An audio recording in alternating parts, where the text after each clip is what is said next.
Written by Head Frosting, 1811. As promised, this is the scariest thing I've ever experienced. I have no explanation for it, or reason how it could have happened. This, again, still takes place in that apartment in Hawaii. The apartment only had 2 elevators, and I only ever seemed to be able to catch one of them, which was the elevator on the furthest right, which incidentally was the elevator closest to the hallway my apartment was down. Good for cutting time, bad for other reasons. This elevator, without fail, constantly stopped on the 19th floor. I could be the only person in the elevator. It would stop and open on the 19th floor. I could be going up or down, stop on the 19th floor. No one would be seen on the floor either, down the halls or anything. I checked because I was pretty sure someone was fucking with me. No doors slammed in a hurry, no noise, just the usual silence. And even when I had an elevator full of people, whether I knew them or not, stop on the 19th floor. One day, I'm taking the elevator up, getting home from school, and lo and behold, it stops on the 19th floor. Doors open, no one there. I sit around, listening to my CD player, waiting for the doors to close and carry on my merry way. The doors remain open, as though someone were holding the door open. I grow bored. I peek out. No one. Finally, I pull myself back in. The door slowly shut. I watch the numbers rise up to 22. Ding. I heft my backpack higher up on my shoulders. Walk out around the L curve. I'm on the 19th floor. It stares at me, taunting and confusing, all in its own right, as the numbers painted on the wall and doors say 19. Am I fucking tripping? But the elevator rose. The numbers changed. Thinking I daydreamed it all, I slowly shuffled back to the elevator, pressing the button to go up.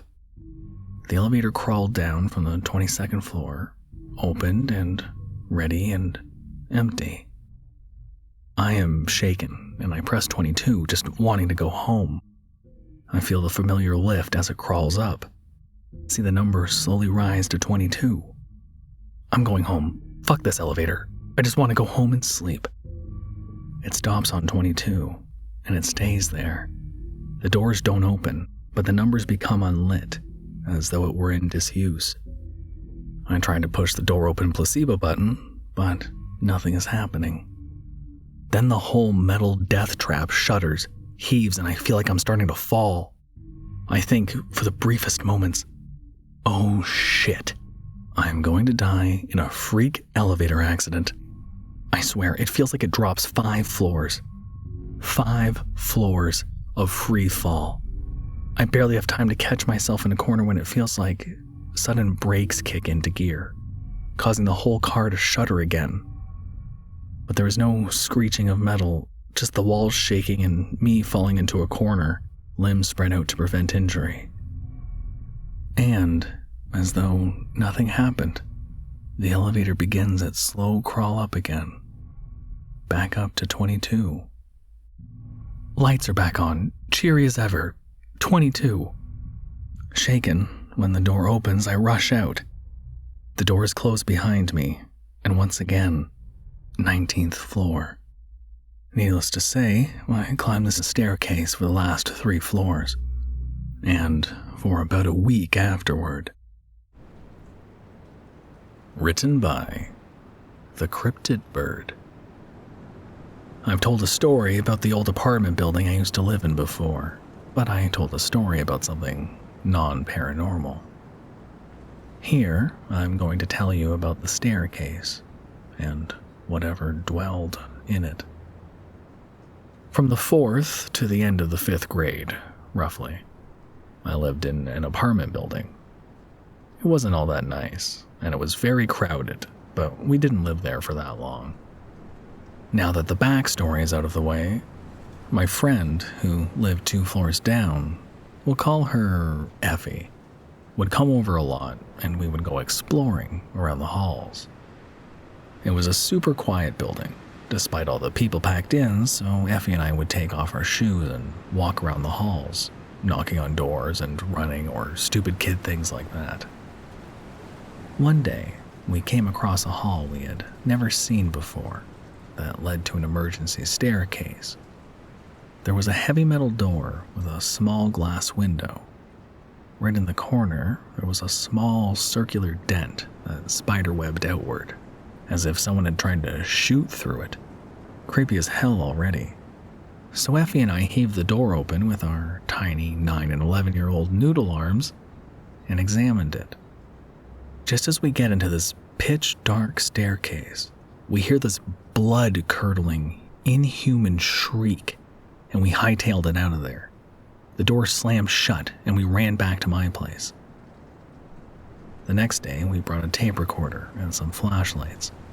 We opened the door as quietly as we could and waited. There wasn't a sound. We looked at the window from the inside, and it really didn't look like a bullet hole. Just before I was about to say something, something fell from the very top of the staircase and shattered at the bottom. That sound was followed by another shriek and loud pounding footsteps. We ran again and didn't go back. A few days later, Effie and I were walking around our building, and I asked her about the tape recorder. She said she thought her mom threw it away because she couldn't find it. Literally, at that exact moment, we heard it clatter just a few feet ahead. The smashed tape recorder was on the ground, dropped from the balcony on the highest apartment. We both looked up, and there was a very brief, we would have missed it if we waited a moment longer, flash of a face in the sliding glass door. Stories from Whiskey Medic. I wanted to share a story that messes with my head a little bit. For some context, I am an EMT in Illinois, where my department is. All of the departments in the county have a designated number, followed by A for ambulance, and then the ambulance's number. So over the radio, I'm 5A, 1, 2, 3, or 4, because my department has 4 ambulances. Because I'm on a rural, semi-volunteer department, there's a few days a month where no one is on duty. This happened to be one of those days. A call goes out that requires my department and a fire department.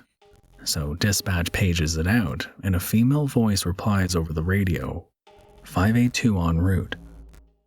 The fire department gets on scene and waits 20 for the ambulance. The FD tries contacting the ambulance over the radio, but no answer. One of my coworkers who lives near the station knew no one was scheduled to work that day, so he went to the station to check out the ambulances. When he gets there, all 4 ambulances are exactly where they're supposed to be, and no one was at the station. After going through the security footage and a recording of the radio a half hour before and after the call, no one was at the station at the time of the call. No one had an extra radio. No other departments were on call, so no one mixed up numbers. Nothing out of the ordinary except someone answering a call who wasn't there. To add a little more freaky to this, being on a small department in a small county, you learn people's radio voices, like how they sound over a radio. People who have worked there for years didn't recognize the voice. No departments had any new females at the time. Hello all, I had a handful of people tell me of my story from yesterday, that they'd like to hear more. This happened yesterday, about half an hour after posting my first story. So my station has a door separating the garage from the rest of the station. Despite having 4 ambulances, we only have the equipment to run 2 at a time. While transferring stuff from one unit to another, I have to pull the ambulance up a few feet to open a cabinet. As I sit in the ambulance, my partner goes to the restroom on the side of the garage opposite the door separating it from the station. As I start the ambulance, I look over to the door as it begins to move back and forth. Moving doors is nothing new, so I don't mind. The main doors on the back of the ambulance were open, and ambulance doors have a system to stay open if it's windy or something like that. So it takes some force to close one, As I start to pull forward, one of the doors slams shut. I asked my partner if he had closed it. He, of course, was in the restroom. This is explainable, but still kind of spooky. Let me know what you think. Stories from Upsetusername. So this house I lived in for a short time as a kid was always very dark. All the shadows seemed to lean on the house. My parents' bedroom didn't have a window either. One night I was sleeping in the basement because that was where my room was. And from a very deep sleep, suddenly my eyes popped open and I had that feeling like someone was standing in the room. It was really weird because this only happens to me as an adult when someone comes into the room while I'm asleep. I was really confused, looked around and didn't see anything and tried to sleep. I just couldn't. So I decided I was going to get up and go pee. There was only one washroom in the house and it was on the first floor next to my parents' room. I got up, headed for the door. Before I reached the door slammed shut. I'm 5. I'm terrified at this moment. I reached for the handle and turned the knob and pulled on the door, and it wouldn't open. I kept trying to pull on the door, getting frantic. I was very strong as a kid. The door was bowing from me pulling on it, like someone was holding it shut above my head. I remember screaming, "Let me out! Let me out! Mom, Dad!" Nobody could hear me. I eventually managed to get the door open and flew up the stairs to the bathroom, flicked on the light, then went for my parents' room and tried to open the door. It was locked. I tried banging on the door, asking to let me in. I tried staying in the bathroom for probably an hour because it's the only place I felt safe with the light. I was even scared to go out in the living room, which I eventually did, to grab a pillow and a blanket, and slept on the bathroom floor with the light on. In the morning, my parents found me and asked me why I wasn't in bed and instead upstairs in the bathroom. I told them what happened. My parents said they heard nothing. Not me screaming, not me banging on the door trying to get in. Weird, because my mom's always been a light sleeper and I can scream like a banshee. My dad, of course, didn't believe me. My mom did, though. I refused to ever sleep in the basement again. My dad was mad and I didn't care. I slept on the couch for weeks.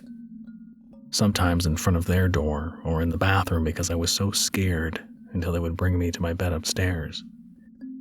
Many things happened in this house, and the area is very old. I lived in this house for a very short time while I was in kindergarten. This is an old town, one of the first in my province. This will be a telling of 3 different experiences. Around Christmas time, the weather was fair, it wasn't windy or too cold. I was watching a TV show, I do believe it was Letters to Santa or something. It was on YTV. I was sitting in front of the TV, watching my show with the remote beside me, and the TV would flip to the news. A little confused, I would swap it back with the remote. After a couple of minutes, it would swap to the news again. I was getting a little annoyed, so I called out to my mom who was in the kitchen and asked her why she kept swapping the channel and if she wanted me to watch something else. She looked at me and said the remote is right beside you.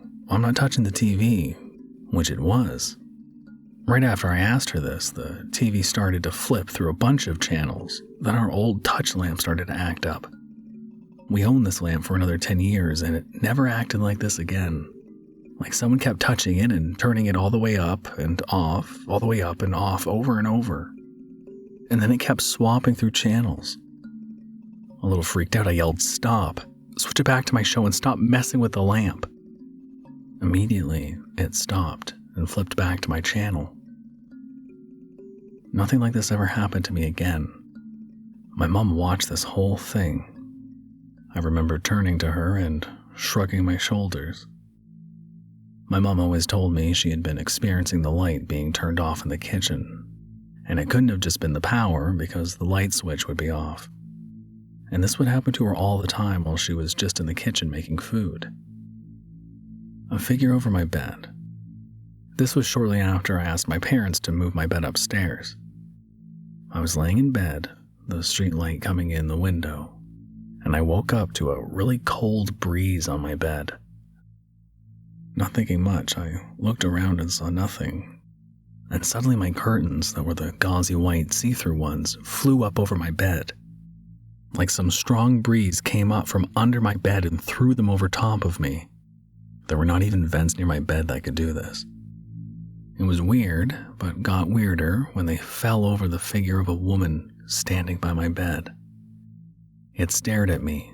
I sat upright and pulled the curtain out of the way so I could see better. There was no one there. I was terrified, but I just threw my blankets over my head and went to sleep, and just said, "Go away, go away, go away." Closed my eyes real tight. A cow bone in the muck. More creepy, less supernatural. So as a kid, I was all about getting dirty and playing in the mud. I would go find mud pits, get as dirty as humanly possible, then go back home and change and wash and come back. I was a bit of a clean freak with my nails. I had gone out into this mud pit that was right across the street from my house. My parents had left me home. Yeah, I know, 5-year-old alone. But this was a small town and everyone watched everyone's kids. So I'm out playing in the muck, up to my knees in mud, digging around, and I happened to find a cow bone. I pulled it out, and as I was making my way back to the street, I sunk into some mud up to my hips and couldn't get out. A nice guy came by and fished me out with a shovel. Asked me if I was okay. Everything was cool. When my parents got home, I showed them the bone and we cleaned it off. Later on, my friends and I made a fort outside, made of twigs. It was a pretty awesome fort. Put my cow bone in it and came back the next day. While we were looking at the cow bone, we noticed something weird about it. I went to pick it up and thousands of daddy longlegs came pouring out of this bone. Shortly after that, wasps took it over, so it had to be torn down. A couple of weeks go by and I'm laying at the floor of my house, sleeping, my aunt sitting beside me. I feel tickling and I giggle, and I say to my aunt to stop. She says, "Honey, I'm not tickling you." So I go back to sleeping. More tickling. I say, "Auntie, please stop, I'm trying to sleep."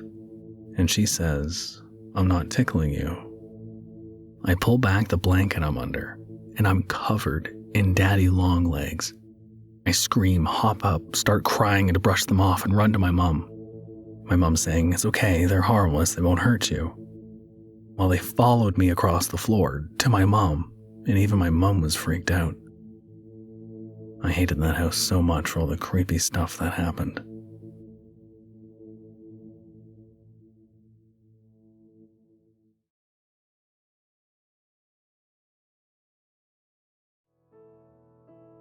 Thank you for listening. You can probably handle another horror story, right?